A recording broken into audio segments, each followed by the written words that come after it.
What's going on, guys? We're going to take a look at the triple Qs. So, fantastic day.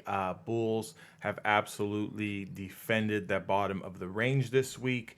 2 day rally. Can't complain. Felt like a lot of this was long overdue. At least give us some green for at least a little bit, right? That feel good feeling everyone was kind of hoping for to end the week going into the holiday weekend. So, where does that kind of leave us going into next Tuesday? Obviously, the markets are closed on Monday, but what I do kind of want to go back on here now is, realistically, we broke out of a 2.5 week, almost 3 week channel here.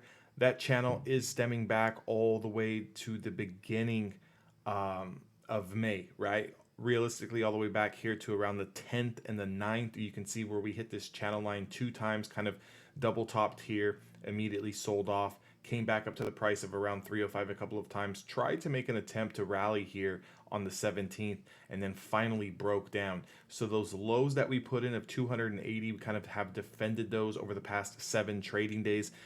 Came close to retesting them on the 24th, where we did put in a bottom wick of around 282, and it looks like that's the area that was going to hold up. So definitely in the future, between 284 and 280 is definitely going to be that line in the sand, that kind of zone that needs to be defended. Obviously, if we do lose the 284 through 280, definitely would be looking at another leg down here. Now, this is a nice little rally, a nice little dead cat bounce that we're currently having. Pretty much from the market open, nothing but green candles. What I'm looking at here is the 4 hour chart. And this is the top of the channel that I'm looking at here. That 307 was a big area, was defended and rejected multiple times before.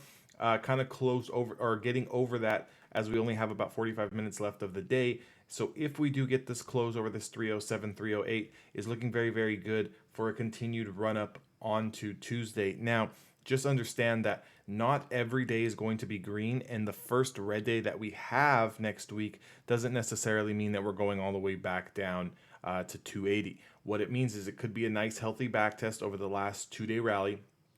There would be some support levels that I would be looking at. 300 would be the big area, 299, 300.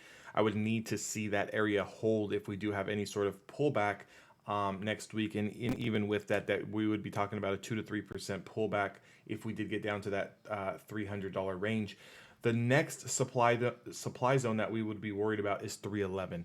Okay, so 311 on the 4 hour time frame is the 200 EMA, and then over 311 we have 313.52, which is the 200 SMA. Now over 313, 314 does have room to 321.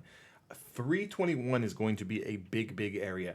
321 is going to be an area where I'm definitely going to want to clean up any long position swings that I'm kind of holding, and I want to take those profits.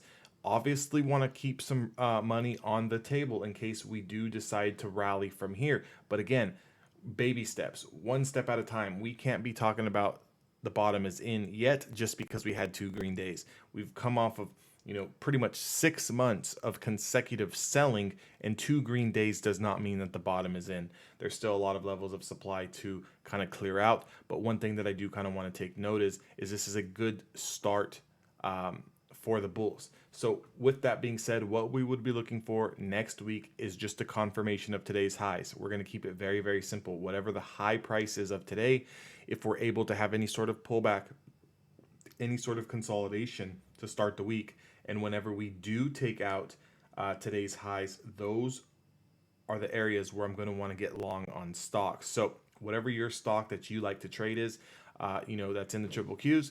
As soon as it's able to take out today's highs, you need to kind of correlate that with the bigger time frames, the daily, the 4 hour, the 1 hour time frames. Kind of see do you have any space to kind of crawl.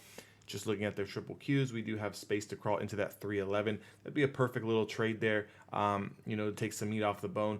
I hope you guys all enjoy a nice long weekend, kind of get your eyes and head off of the screens. It's been a very rough first half of the year for a lot of people. Could we be getting a little bit of relief going into June and July? It's quite possible. Could the selling be over? It's quite possible. Could we also see a new low?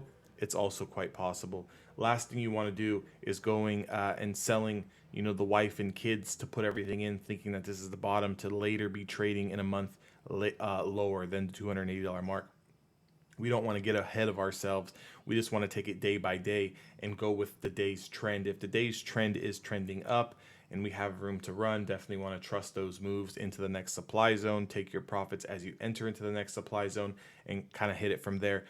Congratulations to everyone who made some money this week. That's the overall goal always, is to end the week with more money in your account than you started with. Regardless if you're up 50 bucks on the week or you're up 50,000 on the week, winning is winning at the end of the day. With that being said, I'll see you guys all the next time. If you guys do want to trade with me each and every single day live, make sure to join my Discord. That link is down in the description box below. Also, make sure to subscribe to the YouTube channel and give me a thumbs up, and I'll see you guys all next time.